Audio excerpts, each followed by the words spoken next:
El Ontos es un atípico cazacarros diseñado a finales de los años 50 para dotar a las unidades aerotransportadas americanas de un vehículo de combate capaz de enfrentarse a los principales blindados de la entonces poderosa Unión Soviética. El ejército de tierra y los marines eran los principales interesados en este nuevo vehículo y presionaron para que el diseño fuera lo más simple posible. Nada complicado, nada tecnológicamente rupturista, algo sencillo y rápido de producir. En realidad, en vez de centrarse en un solo vehículo, se planificaron varias versiones, como de transporte de personal o armadas con ametralladoras del calibre 50. Pero finalmente solo el diseño de cazacarros con cañones sin retrocesos llegó a fructificar. Parecía que la industria de defensa y los departamentos del ejército se habían confabulado para tardar casi 5 años en diseñar y producir al M50 Ontos, lo que en realidad no es nada al lado de su hermano, el M56 Scorpion, que tardó 10 años en ver la luz, pero esa es otra historia. Por cierto, ¿a qué me suena esto de los retrasos en el diseño de productos militares? En fin, sea como fuere, el diseño cumplió con eso de ser simple. Se tomó un motor de gasolina General Motors 302 de 145 caballos, aunque posteriormente en el M50A1 fue mejorado y se añadió un motor de 200 caballos. La transmisión era una Allison XT92, como las que no se usaban ni se volvieron a usar desde la época de la Segunda Guerra Mundial. El propio M40 era un cañón sin retroceso muy potente para su época, gracias a su boca de 105 mm con una velocidad de salida del proyectil por encima de los 500 metros por segundo, casi el doble que un misil contracarro moderno. Además era preciso a distancias de 1,5 km, aunque tenía dos grandes defectos. En primer lugar, llevaba tiempo y entrenamiento dispararlo rápido y con precisión. Y en segundo lugar, levantaba una polvareda que delataba su posición. El gran problema de todos los cañones sin retroceso. Además de todo lo anterior, se podía utilizar la ametralladora media M1919A4, que aún empleaba el cartucho 3006 de Springfield. Aunque pudiera parecer una cosa menor, esta arma era fundamental, ya que permitía abatir enemigos a corta distancia, y se convertía en la única arma disponible cuando se prohibía emplear los CSR por miedo a dañar la propiedad privada de los civiles. Recordemos que en guerras como la de Vietnam esto era importante para ganarse a la población, no volar sus casas con un cañón sin retroceso.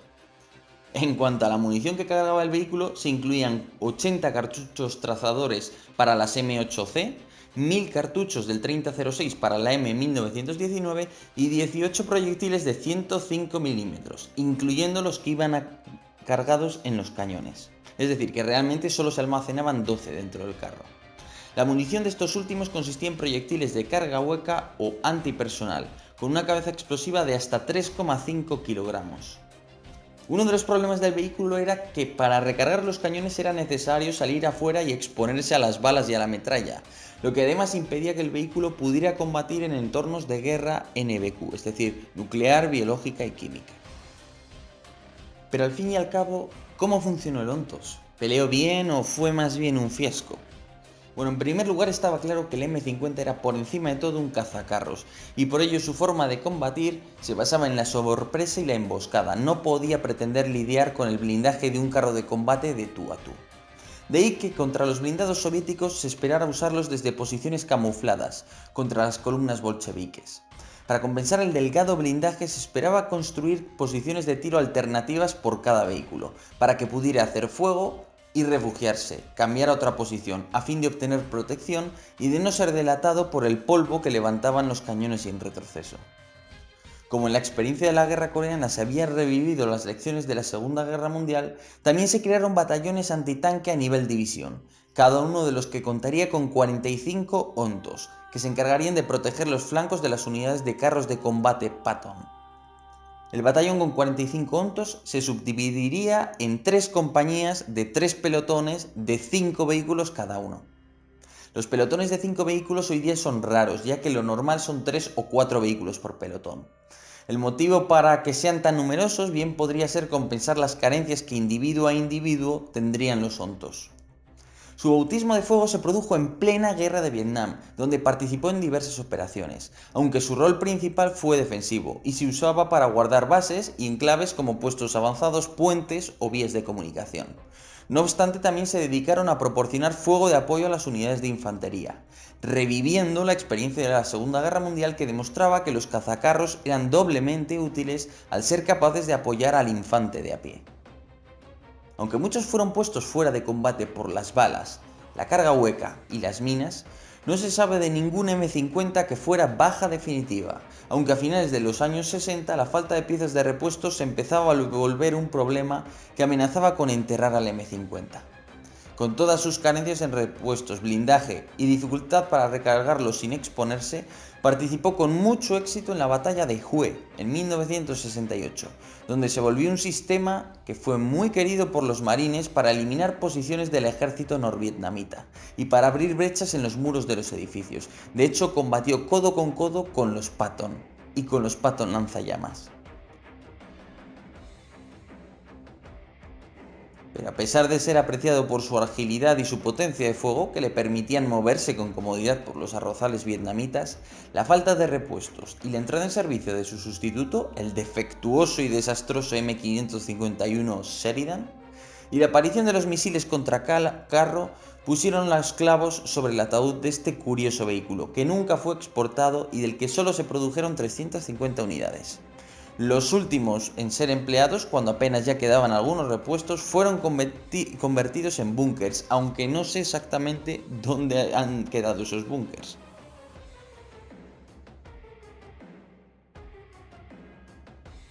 Llegamos ya a la parte de la opinión personal. ¿Merecía la pena el Ontos? ¿No merecía la pena? ¿Era un vehículo bueno? ¿Era un vehículo malo? Bueno, pues yo creo que ni lo uno ni lo otro. Era un vehículo distinto que cumplía más o menos con su función. Su función para la que había sido diseñado era ser un cazacarros y para ello tenía 6 cañones sin retroceso.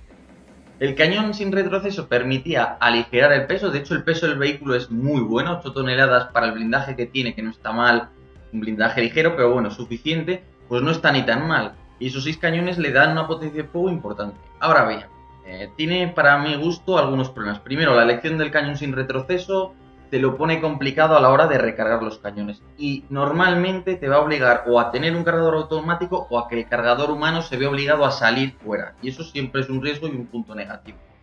Ahora bien, el segundo punto, quizás el peor para mí, es la cantidad de munición que podía llevar. Es decir, 18 proyectiles, incluyendo los 6 que llevan cargados en los propios cañones sin retroceso, es demasiado poco. De hecho, una fuerza paracaidista poco que se tenga que enfrentar a un contraataque blindado. Teniendo en cuenta además el sistema de control de tiro, que no tiene una gran precisión, estamos hablando de aparatos de los años 50.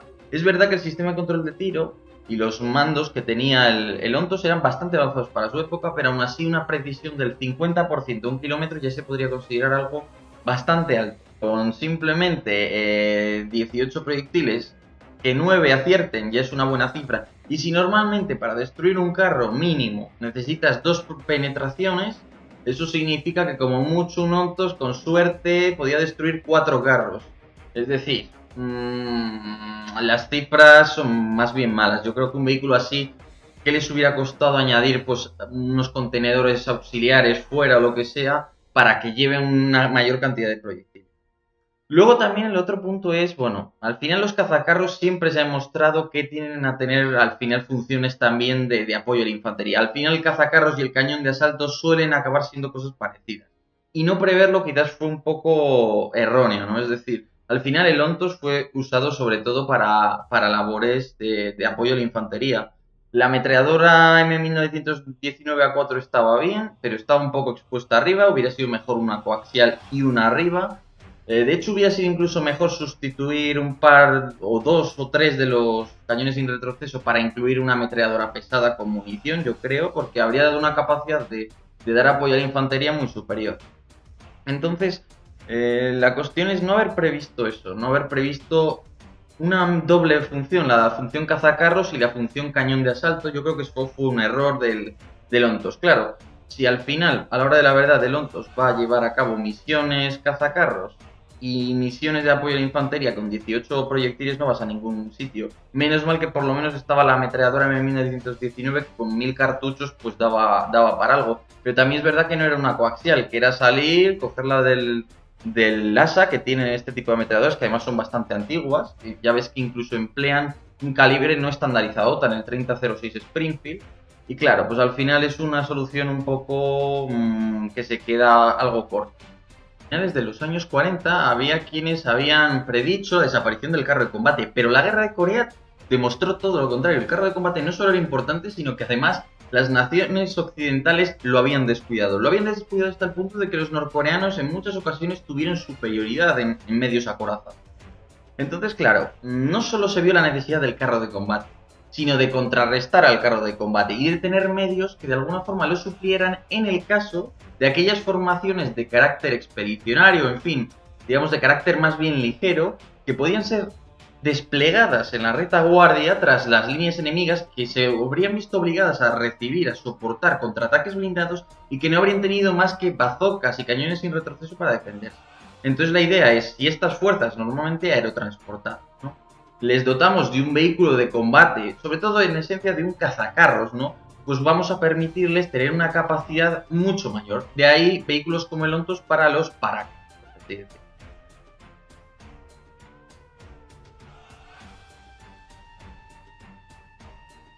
Hoy día un diseño como el Ontos ya no tendría sentido. Es decir, las plataformas que existen son mucho más modulares, inclusive plataformas de los años 60 como el M113, que ya te permiten colocar una amplia gama de armamento, y para unas fuerzas ligeras pues puedes colocar unos misiles contra carro, incluso cañones sin retrocesos. De hecho hubo versiones del M113 de cañón sin retroceso. Puedes colocar también cañones automáticos, ametralladoras, incluso en algunos casos combinar dos de estas. Con todas esas opciones abiertas y vehículos que ya están en servicio en todos los ejércitos de tierra, hombre, pues diseñar un vehículo específico para estas misiones no es lo más normal, ¿no? Sobre todo un vehículo tan poco adaptable, porque es que el Ontos era solo para una cosa y encima lo que decimos, que es que tenía poca munición. Ahora bien, la necesidad que cubría el Ontos en el fondo sigue existiendo, eso hay que decirlo. La necesidad de dotar a las fuerzas paracaidistas de medios para hacer frente a los blindados enemigos sigue existiendo. Una fuerza paracaidista moderna enfrentándose a un contraataque acorazado lo lleva bastante mal, si es una cosa seria obviamente. Sí que existen diseños específicos y siempre va a ser mejor un diseño específico que uno adaptado, ¿no? Pero es verdad que los costes normalmente no compensan. Ahora bien, hay que admitir que ahí tienes, por ejemplo, a los alemanes, los Fallschirmjäger, que tienen el Wiesel, o antiguamente el Sheridan, que fue el que sustituyó al Ontos y al M56 Scorpion, que fue por cierto un desastre, y en realidad los rusos pues tienen toda esa saga, la BMD, que es una saga muy interesante de vehículos para las fuerzas aerotransportadas, ¿no? Pero bueno, de eso ya hablaremos en otro vídeo. Espero que os haya gustado mucho, espero que lo hayáis disfrutado y agradecería pues todo lo que sea apoyar al canal, obviamente, porque, oye, al final tener una remuneración económica ayuda a seguir haciendo vídeos de este tipo. Así que nada, muchas gracias y hasta otra.